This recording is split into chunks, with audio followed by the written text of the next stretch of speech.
Disculpe, estoy buscando desde el librero. ¡Sigue!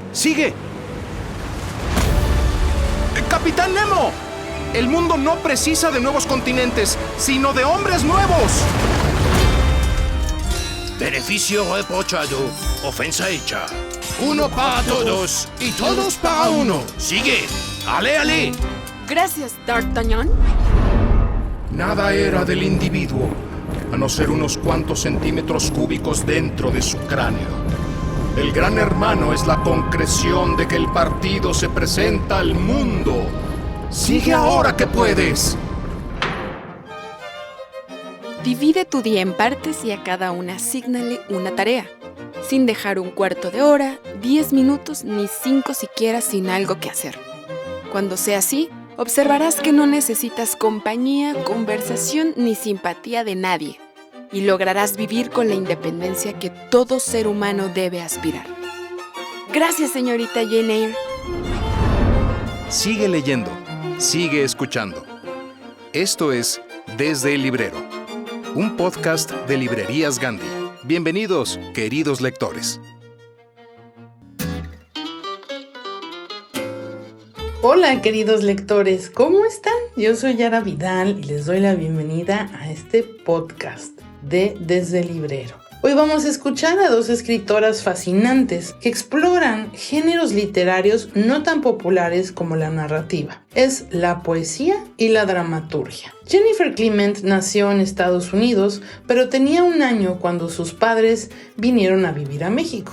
Después estudió en Estados Unidos y Francia y en la actualidad reside aquí en la Ciudad de México, donde dirige un festival anual de poesía. Ha recibido el premio Canogante para nuevos creadores y ha sido finalista de William Faulkner y del Orange. Así que esperamos que disfruten la plática que sostuvo la poeta Mercedes Alvarado con ella. También charlamos con Camila Villegas, quien es narradora, dramaturga, investigadora teatral y productora. Es Premio International Play Reading Festival de la Universidad de Columbia en Nueva York y del certamen conmemorativo del Bicentenario en México. Sus obras de teatro abordan temas sociales contemporáneos como la trata de mujeres, la violencia y la injusticia, y han sido todas montadas en México, Canadá, Chile, Estados Unidos, España y Portugal. Y además, en honor a Jennifer, vamos a escuchar una metaentrevista que sostuvimos con la madre de Lady Di,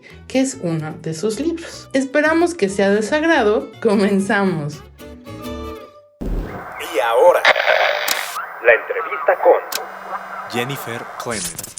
Pues buenas tardes, buenas noches. Hoy tengo el gustazazazo de platicar con Jennifer Clement, que es escritora, pero no solo de libros típicos, también has trabajado con proyectos multidisciplinarios, también has traducido, hiciste la traducción de uno de los autores más representativos de la poesía mexicana. Entonces, bueno, creo que tienes como muchísimas cosas que son interesantes en tu carrera, Jennifer. Gracias por platicar conmigo para leer más.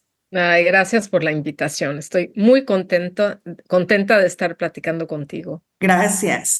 Pues bueno, yo quisiera empezar, antes de entrar ya como a la parte de este libro nuevo, aunque está relacionado, hablando de esta reconstrucción de la memoria. Creo que una cosa que has hecho en varios de tus libros es el ejercicio de mirar hacia atrás y mirar hacia adentro y reconstruir aquello que te hace ser quien eres, pero desde una mirada un poco crítica, ¿no? Ya al paso del tiempo es posible ver quiénes éramos en ese momento, darnos cuenta de cosas de las que no nos cayó el 20 de pronto. ¿Cómo es ese ejercicio de revisitar la memoria para ti? Pues mira, hablando de La Fiesta Prometida, porque es el libro de memoria sobre México, pues, porque tengo otra memoria que se llama La Viuda Basquiat, que es realmente sobre la relación de Suzanne y Basquiat, aunque yo aparezco como personaje, pero no es exactamente mi memoria.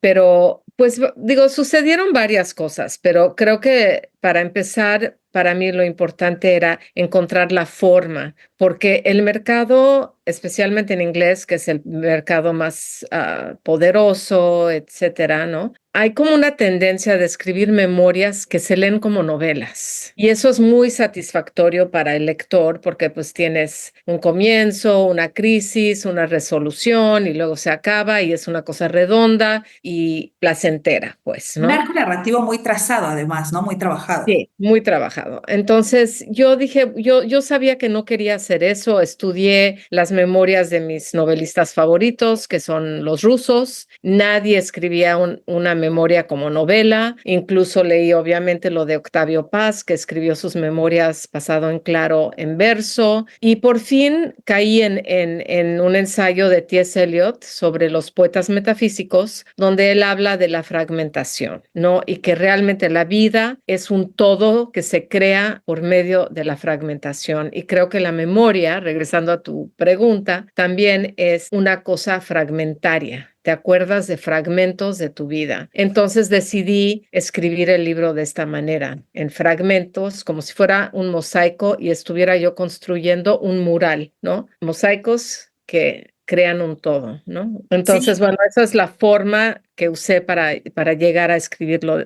la memoria como la vivo en fragmentos, ¿no? es muy interesante esto que dices, porque yo estaba leyendo el libro y pensé mucho en Nelly Campobello con Cartucho. Esta Sí. manera en la que estás disponiendo el texto a partir de fragmentos de memoria, como si fueran pequeñas escenas de película. Si bien Cartucho es más, me parece como una colección de fotos instantáneas, Ujú. en este libro tuyo creo que le das más movimiento, aunque sí, es partes de la memoria fragmentaria, hay un hilo, es decir, que cada fragmento funciona por sí mismo, pero luego cuando lo vemos en conjunto, sí hay una historia que se está tejiendo ahí, ¿no? Sí, sí, qué bueno que lo ves así, porque la historia que se teje es cómo me hice escritora y acaba a los 25 años. El libro acaba cuando llego a los 25 años, ¿no? ¿Por qué parar a los 25? No, perdón, 27, ¿qué dije? 25, 27, porque es cuando regreso a México. Entonces también se puede ver el libro también como una odisea. Estoy aquí, salgo, voy al mundo y regreso. Y regresé a México cuando tenía 27 años. Me fui a los 18 y regresé a los 27.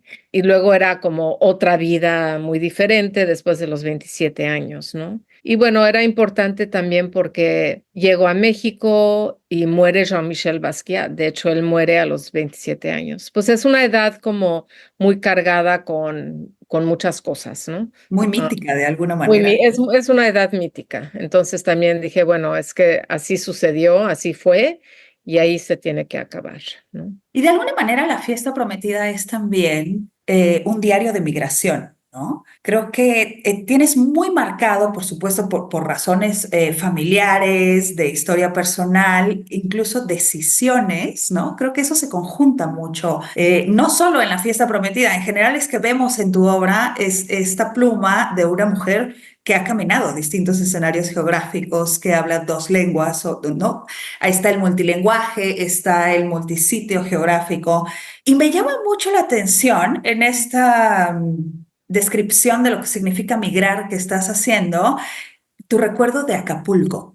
Porque Mm. dices que siempre hay que volver a Acapulco y que es mejor ir a Acapulco con un vestido de novia. Cuéntame de eso. Pues lo que pasa ahorita, Acapulco está muy destruido y bueno, es de mis lugares favoritos. De hecho, ¿por qué escribí Lady Di en Guerrero? Porque conozco muy bien Guerrero, me siento como muy en casa ahí. Y claro, ahorita está tan destruido todo por el crimen y por el huracán y digo, la pobreza.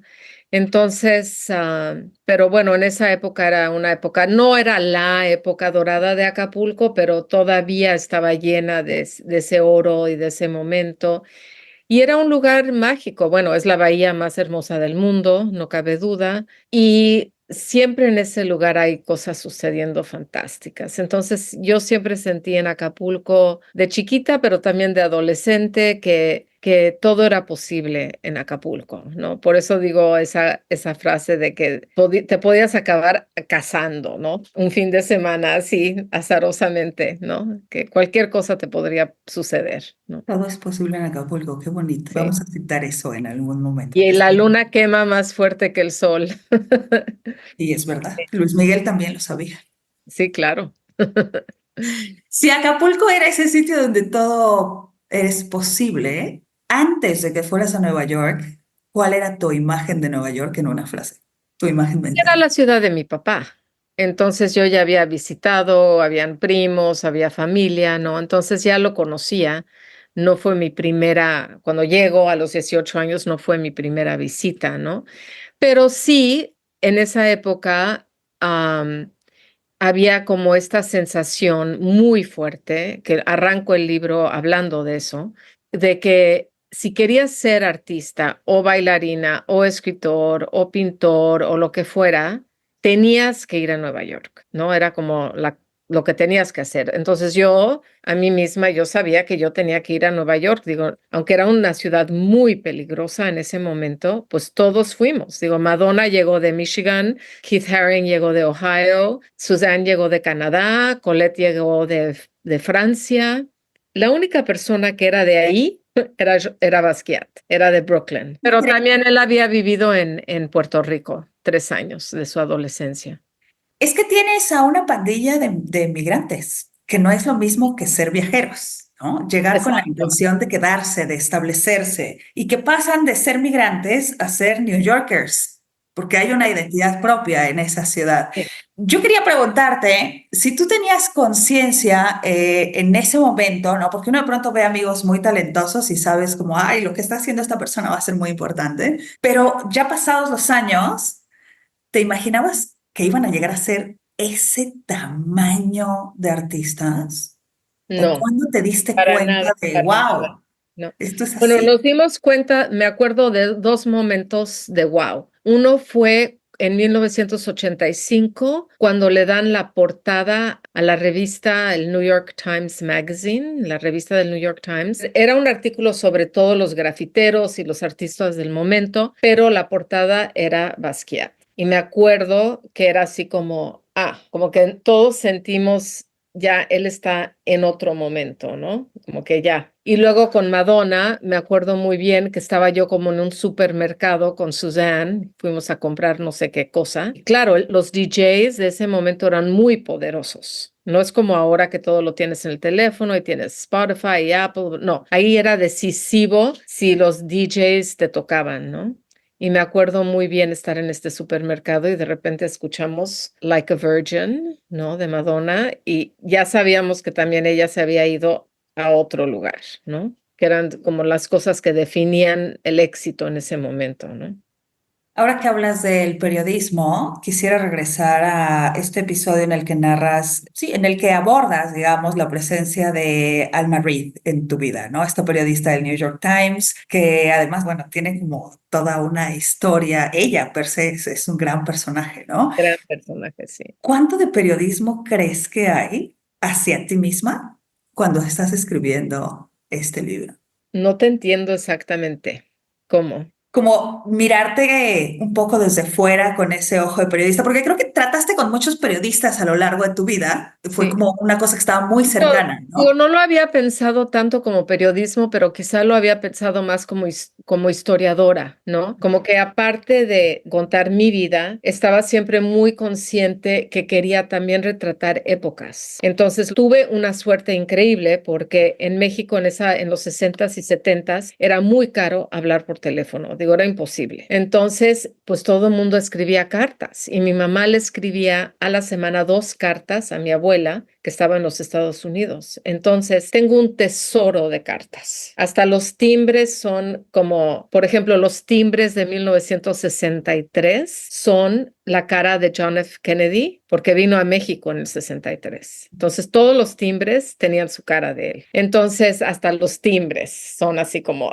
increíbles. Pero pues leí todas esas cartas. Entonces, digo, también me apoyé mucho en esas cartas.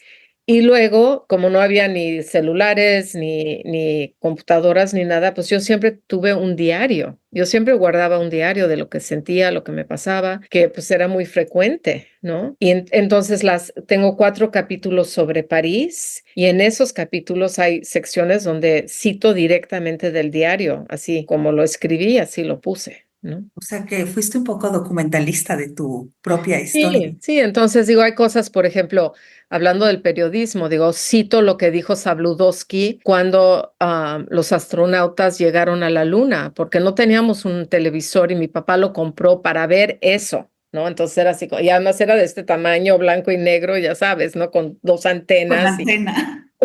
Pero era así como la magia absoluta ver a estos hombres llegar a la Luna. Y bueno, sí busqué, que yo me acuerdo vagamente que obviamente era Sabludowski, pero no me iba a acordar de lo que dijo. Entonces tuve que ir a buscar qué dijo exactamente en ese momento. Entonces, creo que más como trabajo de historiadora que de periodista, ¿no? Porque además pones un ojo muy particular en los detalles, ¿no? El peinado de Chona. A mí hay imágenes que me resultan muy enternecedoras incluso. Cuando tú estás hablando de Chona, que es esta mujer que te cuidó en tu infancia en México, y cuentas que tuviste un berrinche, saliste a la calle llorando y dices, con la boca cerrada, porque Chona me había dicho que tuviera cuidado, no se me fuera a meter una mosca en la boca. Sí, Que me parece una imagen como no hay nada más que explicar ya. sí, Está ¿verdad? buenísimo. Llorar con la boca cerrada. ¿Qué habla de esa, Jennifer? Sí estoy haciendo berrinches, sí me siento mal, sí soy una niña, pero ya había ahí un temple y una tenacidad de tengo que hacer esto y esto, que me parece, me da la impresión después de haberlo leído, de que ha sido siempre, queriendo o no, una mujer con mucha disciplina. Sí, eso sí, muy rebelde, pero también con mucha disciplina y capacidad de concentrarme. Por ejemplo, cuando mis hijos eran pequeños y escribí una historia verdadera basada en las mentiras y La viuda Basquiat y otro libro y un libro de poemas, yo ponía la alarma a las 4 de la mañana. Entonces hacía mi trabajo de escritora y luego levantaba a mis hijos, los llevaba a la escuela y luego regresaba a trabajar y vivir de la traducción, porque de eso viví muchos años, ¿no? Pero la parte de mi literatura, por decirlo, mis libros, los escribí en esas horas, ¿no? Es que no hay otra manera, ¿no? Las labores domésticas más la vida profesional y entonces ya escribir se convierte en una triple jornada porque no sale. Claro, exacto. No hay suficientes horas si necesitas, o yo necesitaba, y todavía lo necesito, esas horas de la mañana cuando no suena el teléfono, nadie te está pidiendo nada, todavía está un poco oscuro. Digo, es el mejor momento, ¿no? ¿Sigues escribiendo a las 4 de la mañana? No, no, pero a las 6 sí. Esas 2 horas son importantes. Sí. Lee Más es la revista oficial de Librerías Gandhi, la cual la puedes adquirir en todas nuestras librerías a nivel nacional. No te olvides además que si ese mes se te fue comprar un número o quieres otro ejemplar, puedes ingresar en revistalemas.mx o gandhi.com.mx para adquirir los números anteriores por 25 pesitos. Octubre nos ha traído el otoño, la recta final del año y una de las celebraciones que esta revista espera con mucho entusiasmo, el Día de la Arquitectura. Porque en Lee Más tenemos un cruce especial con esta disciplina que convive también con la literatura. Ambas construcciones, las obras literarias y las arquitectónicas, hablan de la humanidad. Quiénes somos, cómo vivimos, cuáles son nuestras esperanzas y nuestros temores. Por estos motivos, en el número 185 de Lee Más, exploramos los puntos de vista actuales de los profesionales de la arquitectura que, además, producen libros y a quienes admiramos profundamente. Nos fuimos hasta París a la casa de editorial Taschen, que nos abrió las puertas para platicar en exclusiva con Philippe Jodidio, escritor, editor y uno de los críticos de la arquitectura más relevantes de nuestros tiempos. En esta entrevista, el autor nos reveló sus concepciones sobre la vivienda actual en el mundo. Otras de las celebridades que habitan estas páginas son Enrique X de Anda, historiador de la arquitectura y autor estrella de editorial Gustavo Gili, y Moisés del Puente, con décadas de experiencia en la edición de libros de arquitectura, quien nos platicó sobre la incursión de su propia editorial, Puente Editores. La literatura se hace presente con las voces de Aura Cruz Aburto y Elik Troconis, quienes no dudaron en hablar sobre Georges Perec y su libro La vida, instrucciones de uso, una obra icónica de la imaginación arquitectónico-literaria, que se desarrolla por completo en un edificio. Bernardo Esquinca nos cuenta sobre el protagonismo de las casas en la literatura de terror. Y Brenda Isabel Pérez de los vínculos entre los personajes femeninos y sus casas. Karina Vallejo escribió sobre otro clásico de la relación letras-arquitectura, Las ciudades invisibles de Ítalo Calvino. Otras gratas sorpresas hicieron que este número nos encantara. Incluimos la minificción ganadora de nuestro primer concurso de escritura. También entrevistamos a Adrián Chávez, quien nos habló de otro tipo de construcciones, las que creamos los hablantes del español actual. Además, recordamos a Rosario Castellanos a 50 años de su fallecimiento. Nuestras secciones de poesía, adelanto del libro, literatura infantil y adaptaciones de libros a películas completan las lecturas que la familia Lee Más preparó para ti. Consigue este número en librerías Gandhi, gandhi.com.mx y revista leemás.mx. Lectora, lector, dejamos en tus manos todas estas ideas para que encuentren su camino y nos ayuden a seguir pensando cómo habitamos los espacios físicos y narrativos. Hoy, en Breviario Cultural, te presentamos Meta entrevista a la madre de Lady D. Bienvenidos a un nuevo episodio. Hoy tenemos una invitada especial, la mamá de Lady D, quien ha decidido permanecer en el anonimato como una forma de reflejar la realidad de muchas mujeres cuyas identidades individuales quedan a menudo opacadas por sus roles de madres y protectoras en un contexto de supervivencia extrema, como la de su pueblo, el cual ha sido fuertemente afectado por la violencia del narcotráfico en México. Gracias por acompañarnos y por tu valentía al levantar la voz. Gracias a ustedes por invitarme. Yo no estoy acostumbrada a estas cosas, pero aquí estoy para contarles lo que pueda. Sabemos que has pasado por mucho y te agradecemos por compartir tu experiencia con nosotros. Empecemos por lo básico. ¿Por qué decidiste disfrazar a Lady D de hombre? Bueno, mire, yo no creo que haya sido una decisión fácil ni algo que una madre piense hacer de buenas a primeras. Pero cuando vives aquí, en el cerro, las opciones son pocas y malas. Disfrazar a mi hija fue una manera de protegerla. Desde que nacen las niñas, una ya sabe que tiene que cuidarlas de todo. De los hombres, de los narcos, de la pobreza. Y cuando empiezas a ver cómo se llevan a las hijas de las vecinas, cómo las desaparecen porque son bonitas o porque simplemente son mujeres, te entra un miedo que te quema las entrañas. Así que, ¿qué haces? Pues buscas la forma de hacerlas invisibles. Si eso significa cortarles el pelo, mancharles la cara y hacerlas pasar por niños, pues lo haces. Lo que sea para que no se las lleven. Me imagino que no es algo fácil de decidir y mucho menos de llevar a cabo. ¿Qué impacto crees que tuvo en la vida de Lady D el crecer disfrazada de hombre? Mire, no les voy a mentir. No fue fácil para ella. A ninguna niña le gusta que le digan que no puede ser lo que es, y menos que tenga que esconderlo. Pero al final, ¿era eso o arriesgarse a que la vieran y decidieran que la querían llevar? Mi hija tuvo que aprender a vivir sin ser vista, sin ser deseada, y eso no es justo. Pero aquí, la justicia es un lujo que no nos podemos permitir. Ella creció sabiendo que la belleza es una maldición y que lo mejor que puede hacer es ser como una sombra. A veces pienso en cómo hubiera sido si hubiéramos vivido en otro lado, donde una niña puede ser una niña sin miedo. Pero esos son solo sueños. Esa cantidad de violencia y constante amenaza se escucha como un gran peso. ¿Qué le dirías a quienes no entienden esa realidad? ¿A quienes piensan que son exageraciones o solo historias de ficción? Yo les diría que ojalá fuera ficción. Ojalá. Pero esto no es un cuento.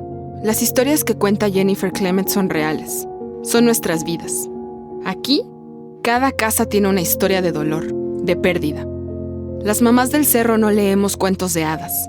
Leemos la realidad en los ojos de nuestras hijas. Cuando ves a una vecina llorar porque su niña no volvió de la tienda. Cuando escuchas a los hombres del narco gritar en la noche y rezas para que no te toquen la puerta.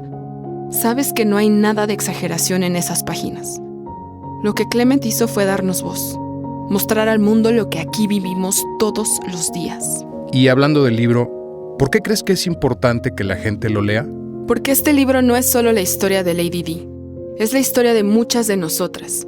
Es una manera de que el mundo sepa lo que pasa en estos cerros, lo que vivimos las mujeres en estos lugares olvidados.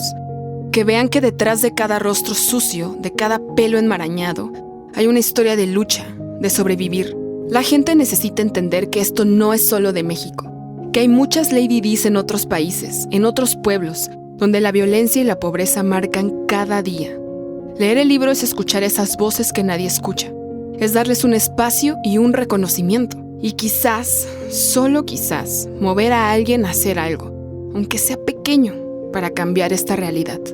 Es un llamado muy poderoso y ciertamente necesario. Para cerrar, ¿hay algo que quieras decirles a otras madres que puedan estar pasando por situaciones similares? Sí, a todas esas madres que están luchando por proteger a sus hijos, les digo que no están solas, que aunque a veces parece que el mundo nos ha olvidado, nuestras historias importan, que hagan lo que tengan que hacer para mantener a sus hijos a salvo, sin vergüenza, sin miedo de lo que otros puedan pensar, y que sigan adelante, aunque sea solo un día más, porque cada día que logramos mantener a nuestros hijos lejos de esos peligros es una pequeña victoria. Y esas victorias, aunque sean pequeñas, son las que nos mantienen vivas. Gracias por compartir con nosotros tu historia y tus palabras. Para nuestros oyentes, los invitamos a venir a Librerías Gandhi por Lady D de Jennifer Clement, una novela que no solo narra, sino que grita las realidades de las que acabamos de hablar. Y ahora, la entrevista con Camila Villegas. Aquí, en algún lugar de la pantalla, como siempre les digo, está Camila Villegas, pues la mamá de este libro. Lo demás es silencio. ¿Verdad? No tienen una idea. Yo lo acabé hace ratín y entonces les puedo contar, pero no les voy a contar el final, porque al final el lobo, no, mejor no les digo en qué acaba el lobo Montejo, porque sí se van a enterar. Cuéntanos, Camila, y déjame empezar con una pregunta pues, un poco rara, pero que a mí me llama la atención. Estuve mitoteando sobre ti, y entonces a la hora de mitotear, descubrí que tú vienes del teatro. Así es, José Luis, del teatro. Y ahí hay algo que me puso de cabeza. El teatro, no sé si estés de acuerdo conmigo, pero es una creación de bola, de muchedumbre, de harta gente, de todos vamos a entrarle. Es decir, no, solitario no es. Absolutamente, creo que eso fue un poco lo que me atrajo al teatro, o sea, cuando empecé a escribir, que no era para nada solitario, que hacía falta una comunidad y las manos de muchas personas para que el teatro exista. Y sí, sin duda, o sea, es de bola el teatro. Es de bola el teatro. Pero ahora viene la pregunta, ¿por qué abandonas la bola y te vas a lo más solitario que hay? No hay nada más solo que escribir una novela, un libro de cuentos, qué sé yo. La literatura en este formato, perdón, no es de bola. La bola aquí sí estorba. ¿Cómo cambias? Pero creo que es la misma historia la que me obliga a dejar la bola un poco y a hacer este trabajo en solitario que fue escribir la novela, porque es una historia que yo quería escribir, pero que al mismo tiempo tenía claro que no podía escribirse en teatro, que es una historia que me pedía hacer una novela y por eso dejo el teatro. Y la verdad es que también ya llevaba, o sea, siento que la novela para mí era como este lugar casi prohibido, ¿no? Este lugar que es difícil, ¿no? Porque, o sea, ser novelista, hombre, o sea, me parecía como que eso estaba fuera de mi alcance hasta cierto punto. Entonces, creo que tuvieron que pasar todos esos años conmigo haciendo teatro para que finalmente dijera, bueno, sí me atrevo. Y esta historia sí la voy a escribir y sí voy a escribir una novela y ahí está el resultado un poco como de mi, pues ya no hay nada más que perder, ¿no? O sea, hay que aventarse en la vida y ahí estoy yo escribiendo una novela. Ah, muy bien. Oye, pero aparte es una primera novela que debuta muy bien apadrinada. Brincos dieron la mitad de los mortales por tener primera novela en Tusquets. ¿Cómo fue eso? A ver, cuéntanos. Sí, yo todavía me desmayo. Una editorial tan acá como Tusquets, diga, vamos a aventarnos. O sea, creo que es un poco producto del azar y de la buena fortuna, la verdad, porque a través de una amiga, en una plática así de café, como la que estamos teniendo ahorita, de oye, ¿qué crees? Que acabo de terminar mi primera novela y no sé qué hacer porque mi mundo es el teatro, entonces quién sabe cómo le hacemos, cómo le hace la gente, ¿no? Cómo llega a las editoriales, cómo toca las puertas y me dice, yo tengo un amigo ahí, un conocido en la editorial Planeta y ¿qué tal? ¿Qué? Y así así un poco se abrió camino solito el libro y bueno, solita la historia. Y un día me hablaron y me dijeron que la querían para Tusquets y yo casi me desmayo de emoción. Ah, no, por supuesto, yo sí me hubiera desmayado de buenas a primeras, con la mano así para que alguien contestara y siguiera hablando, por supuesto.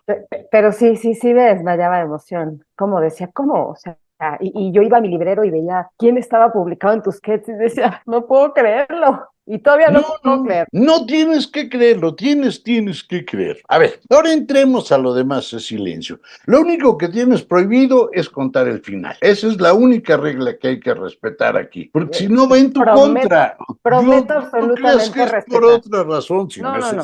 no hay que dejar a la gente picada. A ver, Sí. el lobo Montejo, pues es un personaje que no le faltan, pues no sé si cualidades u horrores, pero como quieran y manden, eso ya lo descubrirá cada quien. Creo que el lobo da para amarlo y para odiarlo, lo digo absolutamente en serio. Bueno, el lobo me metió en un problema verdaderamente atroz, en un problema moral. No sé si tú eres la culpable o el culpable es él. Cuando hablamos de los personajes literarios suele ser así. Yo ya no sé qué es peor, si tratar de hacer el bien o hacer el mal. La culpa es del lobo, absolutamente no mía. Pero yo tampoco, creo que la gran pregunta no sé, el lobo nos hace preguntarnos en qué deberíamos de creer. Y la respuesta es bien difícil, ¿no? Y creo que él mismo ni siquiera la tiene, ¿no? Entonces transita por por todas estas anécdotas y por todas estas relaciones con esta pulsión, ¿no? De saber dónde depositar su fe. Y nunca, creo que, bueno, no sé, no vamos a spoilear al final, No podemos. Pero es la búsqueda constante del lobo que nos invita un poco a acompañarlo y nos hace sufrir y nos hace gozar con esos hallazgos.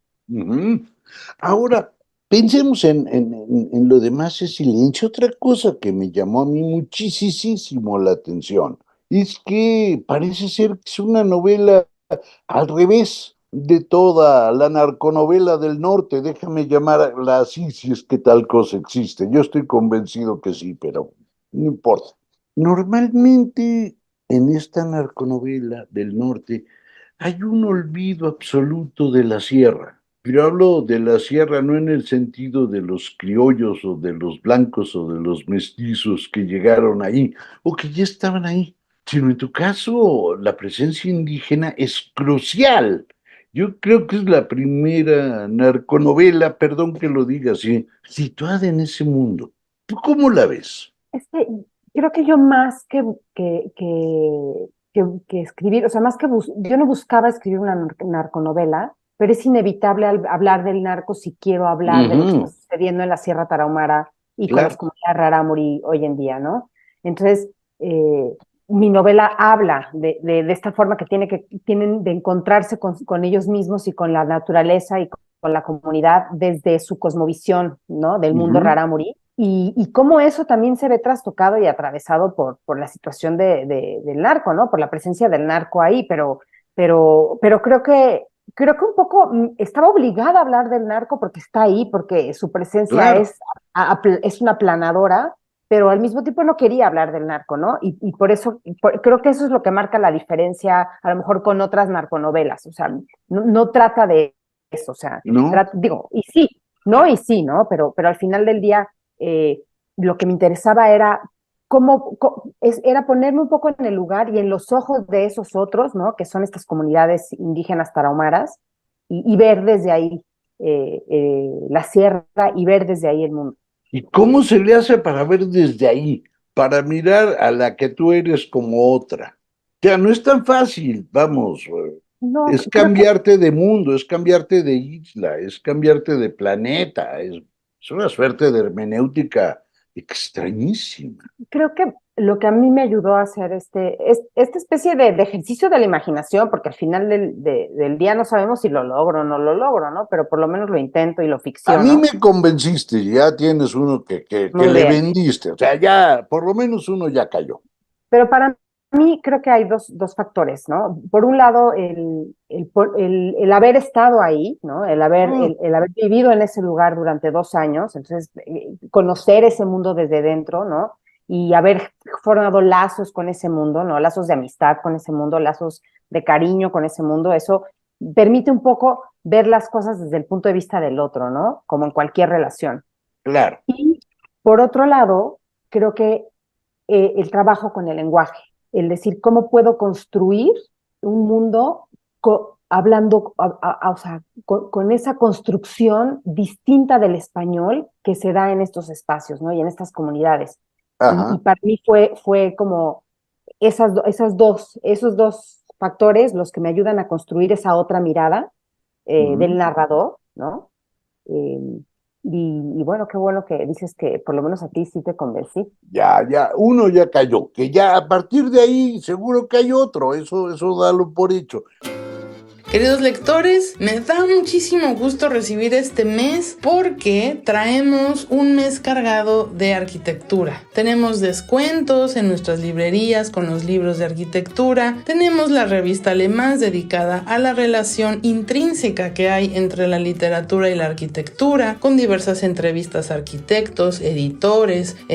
Además, no pueden dejar de venir el 8 de octubre a Miguel Ángel de Quevedo, al Foro Expresarte, donde vamos a tener charlas, debates, diálogos de diversas universidades, de la UNAM, de la Ibero, del TEC. Vamos a escuchar de primera mano de escritores, de arquitectos, de profesores, de la directora de la Biblioteca de Arquitectura de la UNAM. Es específicamente la relación que se vive entre arquitectura y literatura y lo importante que es que se expanda el ejercicio de escuchar a arquitectos hablar de literatura y a literatos a hablar de arquitectura y en general leer la arquitectura y entender cómo se construye un espacio primero en nuestra mente y luego se hace físico, ya sea en un libro, ya sea en un edificio, en una casa. Cómo habitamos los espacios a través de la narrativa es muy importante porque generamos un diálogo directo con la expresión de la creación y es importante entender cómo convivimos y cómo ven los otros el espacio y así entendemos también las soluciones que hay para todos vivir mejor. Este coloquio lo vamos a hacer de manera anual y este primer espacio que con mucho gusto como librería, como revista estamos brindando a nuestros estudiantes, a nuestros lectores de todas las edades, es algo que hacemos con mucha emoción y esperamos verlos ese día y la revista ya la pueden leer directamente en línea en gandhi.com.mx y en revistalemas.mx. Esperamos que sea de su agrado, esperamos que lo disfruten y nos escuchamos la siguiente semana. ¡Hasta pronto!